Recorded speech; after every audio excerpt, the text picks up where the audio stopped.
One day ক্রিকেটে নতুন ইতিহাস গড়ল ভারত। প্রথমবারের মতো বিশ্বকাপ শিরোপা জিতে নিল ভারতীয় নারী দল। এর আগে 2005 সালে অস্ট্রেলিয়ার কাছে এবং 2017 সালে ইংল্যান্ডের কাছে ফাইনালে হেরে শিরোপা জয়ের স্বপ্ন ভেঙেছিল। রবিবার মুম্বাইয়ের ডিওয়াই প্যাটেল স্টেডিয়ামে দক্ষিণ আফ্রিকাকে 52 রানে হারিয়ে প্রথমবারের মতো বিশ্ব চ্যাম্পিয়ন হল ভারত। ফাইনাল ম্যাচটি বিশেষভাবে নজর কাড়ে, কারণ প্রথমবার ইংল্যান্ড বা অস্ট্রেলিয়া ছাড়া ফাইনাল অনুষ্ঠিত হলো। টসে জিতে দক্ষিণ আফ্রিকা ফিল্ডিং এর সিদ্ধান্ত নিলে ভারত ব্যাট করতে নামে। স্মৃতি মান্ধানা ও শেফালি বর্মার উদ্বোধনী জুটি 17.4 ওভারের মধ্যে 104 রান যোগ করে দারুণ শুরু করে। স্মৃতির 45 ও শেফালির 88 রানের ইনিংসে ভারতের স্কোর 298 রানে পৌঁছায়।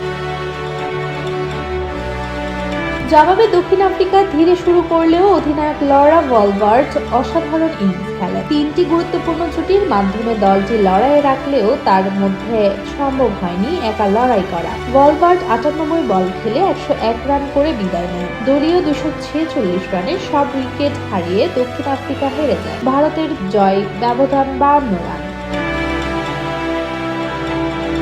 এই জয়ে ইতিহাস তৈরি হলো। প্রথমবারের মতো ভারতীয় দল নতুন বিশ্বকাপ রেকর্ড করল, যা নারী ক্রিকেটারদের জন্য নতুন দিশা।